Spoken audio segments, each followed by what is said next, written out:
जहाँ तक सकारे के मत्ता इकट्ठा ना मिलो, कस गंजा खाई गई और कस जो है कस चलो गो जो खाते गए चलो जाए रह गो, किसान मरी गो। कहाँ है सरकार, कहाँ है नेता? ये डबल मत्ता रहो किसान, एक कट्टा ना मिल लो सकता है यूरिया डीएपी कुछ एक कट्टा ना मिल रहा है, चाय को नाश्ता करके नहीं आई है। अच्छा। वहाँ मीडिया क्यों ना जा रही है, देखा चल के।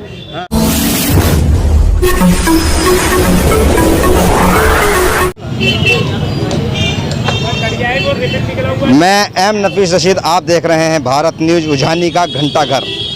जैसे कि आप पहले मैं बता चुका हूं कि बिलसी विधानसभा, 4 लाख की आबादी, मिली जुली संस्कृति व समाज, यहाँ पर सर्व समाज यहाँ रहता है। और जो वोट पड़ता है वो लगभग 1,60,000 के आसपास पड़ जाता है। अपने आप में एक अच्छा वोट स्तर है ये। और पिछली बार जो विधानसभा में विधायक रहे वो भारतीय जनता पार्टी से रहे। और अब के जनता का मूड क्या है ये घंटाघर की जनता बताएगी। और साथ ही साथ मैं आपको एक जानकारी और देता चलूँ कि बिलसी के अंदर, बिलसी विधानसभा के अंदर ये उजानी की जो मार्केट है बड़ी ज़बरदस्त। कुछ देर को तो मुझे भी ऐसा लगा कि मैं दिल्ली में घूम रहा हूँ जब यहाँ पहुँचा हूँ, क्योंकि मार्केट फुल भरी पड़ी है। स्वागत है भाई आप सब लोगों का भारत न्यूज़ के अंदर। क्या नाम है आपका? हमारा नाम है शिव किशोर महेश्वरी तामसन भैया। अच्छा, तामसन भैया। भैया जी जानना चाहते हैं बदायूं की जनता किसके साथ? बदायूं की जनता इस पिछली बार बहुत ठगी गई थी। अच्छा। ये बिलसी विधानसभा में क्षेत्र आता है, बिलसी विधानसभा में क्षेत्र आता बदायूं में 5 विधानसभाएं आती हैं। जानना चाहते हैं कि बिलसी विधानसभा में जनता का मूड क्या है? बिलसी विधानसभा में जनता का मूड है कि उज्जैनी का कोई प्रत्याशी हो, क्योंकि बाहर का प्रत्याशी था इस बार, पिछली बार बीजेपी का प्रत्याशी जीता था, उसने जनता के हक में कोई भी काम नहीं किया, कोई भी उसके नाम की कोई भी ईंट नहीं लगी है। और लॉकडाउन के नाम पर हमारे दुकानदार भाइयों को पुलिस ने उत्पीड़न किया, उसके बाद भी यहाँ का विधायक ना उनकी बात कोई भी सुनी ना उनकी बात कही। और लॉकडाउन के नाम पर बेचारे गरीब आदमी अगर दवाई लेने जा रहे हैं तो 5-5 हज़ार रुपये का जुर्माना उन्होंने भरा। जो आदमी लॉकडाउन, थोड़ी सी बात ये है, आप कह रहे हैं कि भाई प्रत्याशी जो चाहते हैं वो आप यहाँ का चाहते हैं, अभी तो लोकल का। अभी तो ये कह ही नहीं सकते हैं कि लोकल का आ रहा है या बाहर का दिल्ली का आ रहा है। अभी तो तय नहीं है किसी भी पार्टी की ओर से। तो कुल मिला के समाजवादी, बहुजन समाज पार्टी, कांग्रेस पार्टी या कोई सी भी पार्टी हो, लोकल का हो, वो विधायक आप लोकल का चाहते हैं। हम जो है पार्टी से हमें कोई मतलब, हम ये जनता की बात कर रहे हैं। हाँ। क्योंकि हमारा काम ही है जनता की पार्टी तो प्रत्याशी पार्टी देगी। आप प्रत्याशी पार्टी देगी, लेकिन हम जो है उज्जैनी वाले लोग ये चाह रहे हैं कि उज्जैनी का ही प्रत्याशी हो, वो चाहे किसी पार्टी से हो। लेकिन माननीय बिमल कृष्ण अग्रवाल की मांग हो रही है कि बिमल कृष्ण अग्रवाल अगर होंगे तो हमारे सुख दुख में हमेशा काम आएंगे। बिमल का हम भी नाम सुन रहे हैं, बार बार बता रहा हूँ मैं आपको, पिछली खबर में भी दिखा चुका हूँ। वो तो 2 बार हार चुके हैं, 3 बार हार चुके हैं। हारना जीतना ये अलग बात है। क्योंकि कैसे समीकरण बनते हैं, क्या होता है क्या नहीं होता। इससे पिछली बार हाजी बिट्टन हुए थे, उन्होंने जनता के लिए कोई काम नहीं किया था। फिर आर.के. शर्मा जी हुए, उन्होंने कोई काम नहीं किया। अब जनता जो है 10 साल ठगी सी महसूस हुई। और जब बिमल जी थे तब काम किया था, बिमल जी थे तब काम किया था। क्या मिला था? बिमल जी थे तो 22 घंटे लाइट मिली थी। और कोई भी दुकानदार को, कोई भी अधिकारी ने कभी कोई परेशान नहीं किया। कोई डिग्री कॉलेज उन्होंने उज्जैनी में कम से कम 5-6 कॉलेज भी बनवाए हैं। और उनके परिवार ने समाज सेवा का ही काम किया है। थोड़ा सा गहरा बड़ा बनाइएगा, थोड़ा और भी जानते हैं। आपका क्या नाम हुआ? चंदीराम मौर्य। मौर्य जी जानना चाहते हैं आपके जनता का मूड क्या है? आपकी जनता का मूड जो है मेरे हिसाब से, क्योंकि आजकल जो माहौल है वो कह रहे हैं कि नई हवा है और नई सपा है। आने वाली। हाँ, ये सपा कैसे नहीं हो गई? क्यों? मुलायम सिंह मुख्यमंत्री रहे, अखिलेश यादव मुख्यमंत्री रहे, अब उनकी और तो बूढ़ी हो रही है। अरे नहीं, ऐसा नहीं है। अच्छा। हाँ, मौर्य समाज जो है सपा के साथ जुड़ रहा है, लेकिन हाँ, लेकिन ये बात ये है, यहाँ का थोड़ा प्रत्याशी जो है ना वो बाहर के हिसाब से थोड़ा मन उनका हल्का है। अगर जी मेरा सवाल ये था आपसे कि अगर मान लो मौर्य समाज से ही कोई आदमी दे दिया जाता है, चाहे पार्टी कोई सी भी हो, तो क्या फिर मौर्य बाहर से आया तो उसका समर्थन नहीं करेगा समाज? नहीं, ऐसा है कि पहले जो सरकार ये बनी थी तो मतलब मौर्यों से कहा गया या पिछड़ा वर्ग से कहा गया कि आपका मुख्यमंत्री होगा। उस हिसाब से जब मुख्यमंत्री दूसरा बनाया तो लोगों को मायूस हुए, अपने समाज के जो नेता थे वो भी थोड़े मायूस हुए। इस बार उन्होंने सोचा कि ये गुमराह करते हैं तो क्यों ना हम उस जगह जाएं जैसे हमारी बात सुनी जाए। ठीक है, अभी क्या अखिलेश जी ने उनको मतलब मेन फ्रंट पे बिठाया है महान के लिए, मौर्यों के लिए। तो उस हिसाब से मौर्यों का ज़्यादातर उनकी तरफ ज़्यादा झुकाव है। चलिए, ये बात आपकी अपनी हो गई है। मैं थोड़ा सा ये जानना चाह रहा था कि जिस तरह भारतीय जनता पार्टी लड़ाई लड़ रही है, बड़े बड़े प्रोग्राम भी कर रही है, उसमें अखिलेश के प्रोग्राम बड़े कमज़ोर दिखाई दे रहे हैं, ऐसा क्यों? नहीं, यहाँ तो महानदल का बिलसी में बहुत बढ़िया चुनाव हुआ था महानदल का, और उसमें मौर्य थे। महानदल के तो कम थे, लेकिन मतलब है उनका झुकाव उस तरफ। लेकिन क्या है, ज़्यादातर लोगों का यहाँ का लोकल का प्रत्याशी होने से हमारे जो हैं जुड़े हुए लोग उनसे नाखुश हैं। आपका क्या नाम हुआ? मेरा नाम है गौरव वाल्मीकि और मैं उज्जैन नगर पालिका सभासद हूँ। सभासद हैं आप? अरे वाह, नगर पालिका में बैठ के बहुत सारी बातें करते होंगे आप तो। हैं, क्या दिया है आपने अपनी सभासद के दौर में? वार्ड में बहुत काम किया है और हमारी जो चेयरमैन है उज्जैन नगर पालिका पूनम अग्रवाल, उन्होंने पूरी उज्जैनी को ऐसे चमका दिया है कि आप उनकी तारीफ पूरी उज्जैनी में देख सकते हैं। आपने चेयरमैन की तारीफ कर रहे हैं आप? चेयरमैन की तारीफ न कर रहा हूँ, उनके पति, उनके पूर्व विधायक भी रह चुके माननीय मंत्री जी। और मैं ये चाहता हूँ और पूरी बिलसी विधानसभा की ये मांग है इस बार कि हमारा क्षेत्रीय प्रत्याशी हो क्षेत्र, क्योंकि हम लोगों को बाहर के विधायक आगे थकते हैं, हमेशा चले जाते हैं, वो कभी मिलते नहीं है। बाहर के विधायक जीत जाता है, फिर वो देखने को मिलता है। हमारी समस्या होता है, हम किससे जाके हैं? हमारे कम से कम लोकल का विधायक होगा, कोई हमें परेशानी, हम कह तो सकेंगे उनसे जाके। पूरी बिलसी विधानसभा की जनता की यही ये तकलीफ रहती है इस बात की। हमेशा बहुत तकलीफ रही है, साफ दर्शन नहीं होते हैं उनके हमारे लिए, कभी दर्शन नहीं होते हैं। वैसे एक लोकतांत्रिक अधिकार है कि भाई कहीं का भी आदमी कहीं भी चुनाव लड़ सकता है। सुनो, ये अधिकार सही है मगर ये गलत है। जिस विधानसभा में चुनाव हो रहे हैं उस विधानसभा आदमी होना चाहिए। क्यों जनता किसके पास जाएगी, आप मुझे बताइए, आप बताओ मुझे। क्योंकि हमारे अब पूरी विधानसभा देखो, इस विधानसभा का आदमी वोट डालेगा तो इस विधानसभा का आदमी होना चाहिए ना। बाहर का आदमी कहाँ ढूंढे हम? अगर हमें परेशानी होती, तकलीफ होती है तो कहाँ ढूंढे? उसको कोई ठिकाना है ही नहीं। बताइए मुझे आप। मैं सबसे बात करूंगा, आहिस्ता आहिस्ता बात करूंगा, पब्लिक ज़्यादा हो जाती है, एकदम समझ नहीं पाता हूँ। थोड़ा सा और भी बात कर लेते हैं। क्या नाम है आपका सर? इधर आइए थोड़ा सा। गोपी वल्लभ शर्मा।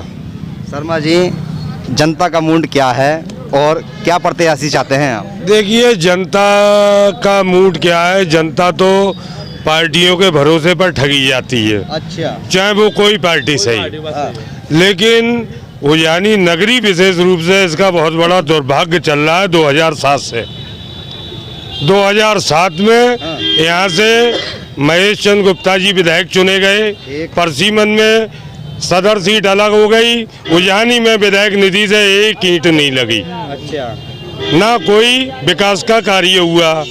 उसके बाद बसपा के बिट्टन साहब यहाँ से जीते, उन्होंने भी बिलसी सीट बनी, बिलसी सीट से जीते, उन्होंने भी उज्जैनी और बिलसी की जनता की तरफ मुड़कर नहीं देखा। उसके बाद हमारा सौदा, हम ब्राह्मण हैं, हमें बहुत उम्मीदें थी, हालांकि हमारी पार्टी के नहीं थे, लेकिन ये थी ब्राह्मण समाज के हैं। कहीं कौन सी पार्टी? जी, हमारी समाजवादी पार्टी है। लेकिन हमें ये उम्मीदें थी कि ये जीते हैं तो कहीं जनता का ना सही ब्राह्मणों का तो कुछ भला खरीदेंगे।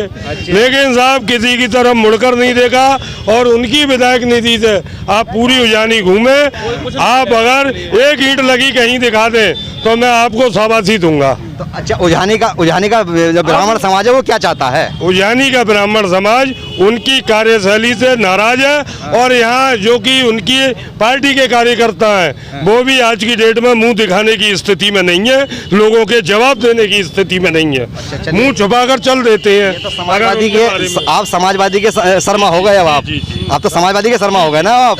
पर बात ये आ रही है, मैं ये जानना चाह रहा था कि जात बिरादरी से हटके भी वोट होना चाहिए या प्रत्याशी नहीं चुना जाना चाहिए? अभी 3 महीने पहले से सबसे पहले इस जो ट्रेंड चला है उज्जैनी में कि लोकल का प्रत्याशी हो, ये भारतीय जनता पार्टी ने शुरू किया था। अच्छा। आज से 3-4 महीने पहले। उसके बाद वो धीरे धीरे समाजवादी कार्यकर्ताओं की तरफ भी बढ़ा। 3-4 महीने से ट्रेंड हर पार्टी का चल रहा है, हर नागरिक का चल रहा है, हर जनता का चल रहा है। उस ट्रेंड से चला, बीच में नहीं, लगातार चल रहा है 3-4 महीने से। लेकिन हमारे जो बड़े नेता हैं जो कोठियों में बैठे हैं, कुछ चाटकारों की बात पर निर्णय लेते हैं, उनकी वजह से सब गफलत पैदा होती है। आप ये चाहते हैं कि जनता के बीच में आके पार्टियां तय करें कि कौन सा विधायक होगा? जनता के बीच में तय करेंगी तो हो सकता है कि कोई हमारे पड़ोसी ही विधायक की दावेदारी का दावेदार बन जाए, वो जो ऊपर बैठ के तय करते हैं उसमें सारी गफलत होती है। क्या गफलत होती है? गफलत ये होती है जब बाहर का प्रत्याशी होगा तो बाहर का प्रत्याशी यहाँ क्यों रुकेगा। जैसा हमारी पार्टी नहीं, अभी फिलहाल महान दल के प्रत्याशी हम समाजवादी हैं, हम सांसद जी का भी सम्मान करते हैं, अपने नेताजी का भी सम्मान करते हैं, हम अपने जो विमल जी हैं उनका भी सम्मान करते हैं, लेकिन अपना समस्या ये है उन्हें जौनपुर कौन ढूंढेगा। जो पार्टी से अलग हट के बात मैं बता रहा हूँ, उन्हें वहाँ जाकर कौन ढूंढेगा। यही मायूसी इस टिकट से लोगों के लिए है और कोई बुराई नहीं। इसका मतलब तो ये हुआ कि अगर मान लो समाजवादी पार्टी ने बाहर का प्रत्याशी दे दिया तो इसका मतलब तो तुम तो हरा दोगे। फिर हरा नहीं देंगे हम। कार्यकर्ता कभी भी चुनाव नहीं जीताता है, कार्यकर्ता सिर्फ माहौल बनाता है। या गलतफहमी में ना रहे, ना कार्यकर्ता गलतफहमी। कार्यकर्ता होकर ये कह रहे हैं कि भाई कार्यकर्ता वोट नहीं, माहौल बनाता है और माहौल ही चुनाव पर समाजवादी पार्टी के राष्ट्रीय अध्यक्ष अखिलेश कहते हैं कि कार्यकर्ताओं के दम पे चुनाव जीता जाता है। कार्यकर्ता के माहौल कौन बनाता है? माहौल तो कार्यकर्ता बनाता है, लेकिन जिताने का माहौल बिगाड़ देंगे आप। लेकिन जिताने का काम वो करता है जो ना अखबार देखता है, ना टीवी, ना आपके चैनल को देखेगा, वो उस हवा के संग बहता है, वो प्रत्याशी को जिताता है। बेस्ट जानकारी है पूरे देश के लिए। 2017 के चुनाव में हुआ, R.K. शर्मा जी को लोग जानते नहीं थे, वो 12 दिन के अंदर चुनाव जीत गए। उसी का परिणाम है, उसी का परिणाम है कि उन्होंने भी क्षेत्र की जनता की तरफ मुड़ के नहीं देखा, क्योंकि उन्हें भी मोदी जी के नाम पर वोट मिला था, ना कि यहाँ की जनता ने माननीय R.K. शर्मा जी को वोट दिया था। ये जनता की भूल है। दूसरे अभी यहाँ जब से सांसदी यहाँ शुरू हुई है, मेरे ख्याल से इतना विकास सांसद धर्मेंद्र यादव के अलावा किसी ने नहीं किया। आपकी जानकारी में भी होगा, उसके बावजूद लोगों ने उन जैसे महान व्यक्ति को हरा दिया, तो हम आप क्या चीज है? ये आकलन मैं नहीं कर पाऊंगा, मैं जानना चाहता हूँ थोड़ा सा और। क्या नाम है आपका? मेरा नाम साधु सिंह। साधु सिंह जी, क्या कहना चाहते हैं आप? मैं कहना चाहता सरकार के मत्ता इकट्ठा ना मिलो, कस बंगियां खाई गई और कस जो है कस चलो गो जो खाते गए चलो जाए रह गो, किसान मरी गो। कहाँ है सरकार, कहाँ है नेता?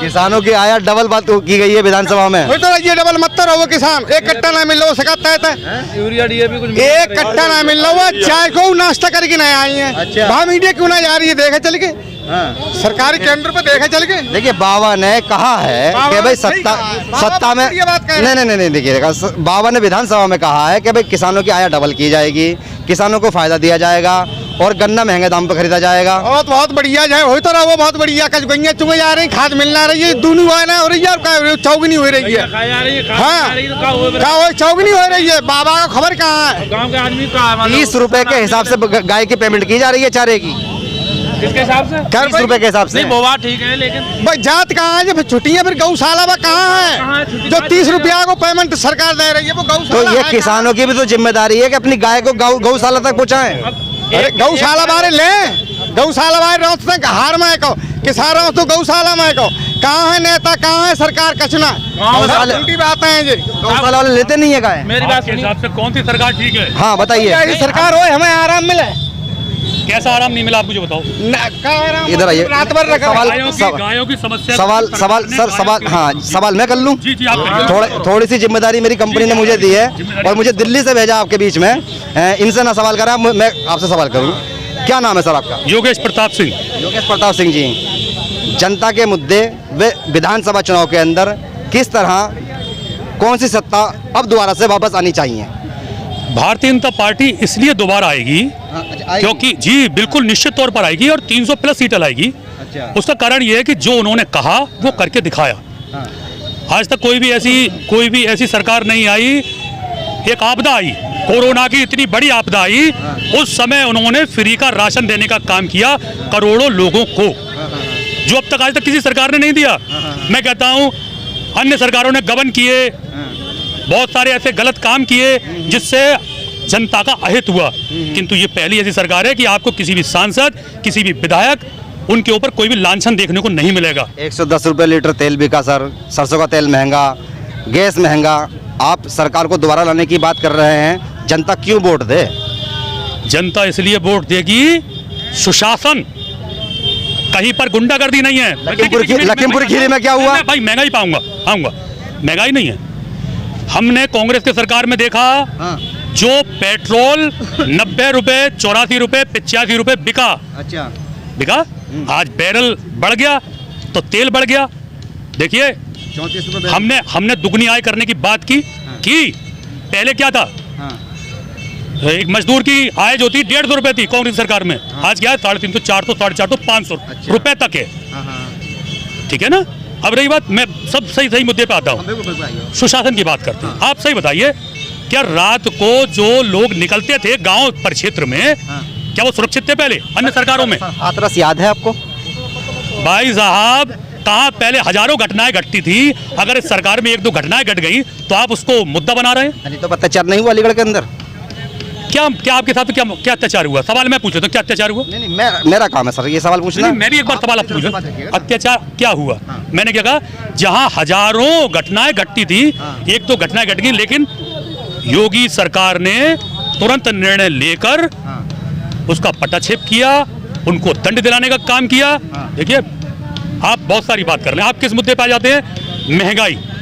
महंगाई सबसे ज्यादा कांग्रेस में थी। अच्छा, महंगाई के अलावा इसका समर्थन करती है भारतीय जनता पार्टी के पेट्रोल 110 लीटर बिकना चाहिए, सिलेंडर 1000 का होना चाहिए। जी, मैं फिर कहता हूँ, आप जैसे महानुभाव जो हमसे सवाल पूछते हैं, आप ही हम लोगों को मजबूत करने का काम करते हैं। कैसे?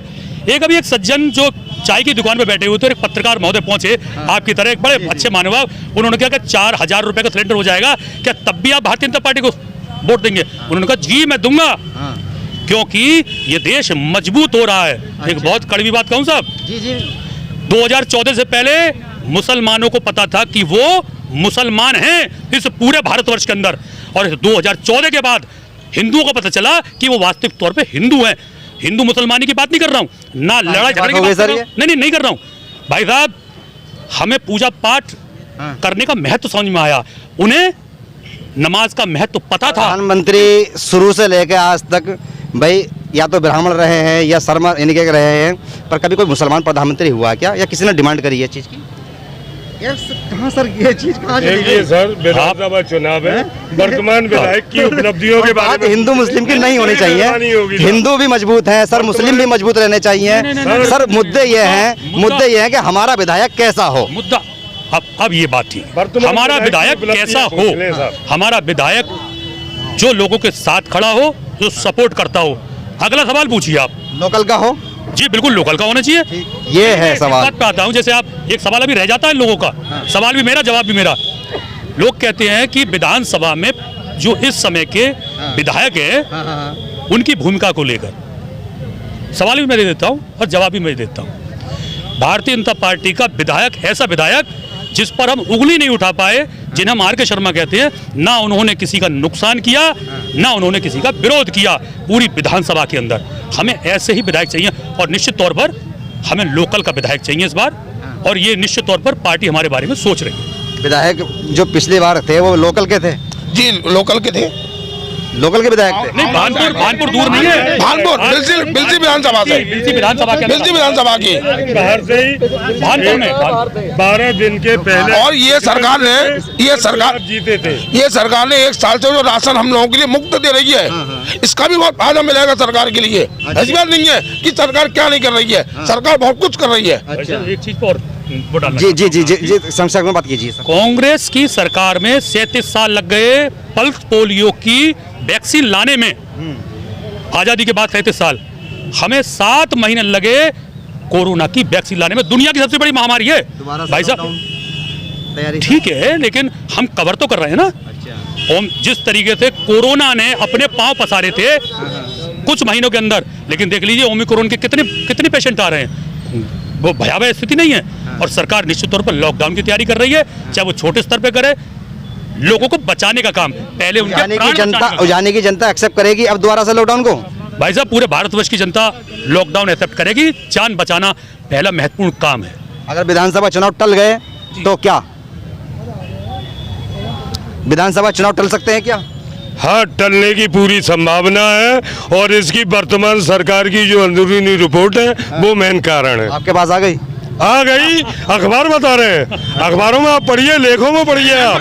बात हुई है हाँ, कि ये उझानी की जनता थी। घंटा घर उझानी में मैं मौजूद हूँ, और खुल के बात हुई है हर मुद्दे पर, हर पार्टी के एतबार से बात हुई है, और जनता ने सीधी सीधी अपनी बात रखी है, घुमा फिरा के नहीं रखी है। तो कुल मिलाकर देखना ये होगा कि आने वाले वक्त के अंदर किसकी सत्ता आती है और किसकी सरकार बनती है, ये तय करेंगे उझानी के लोग। मैं एम नफीस रशीद, आप देख रहे थे भारत न्यूज।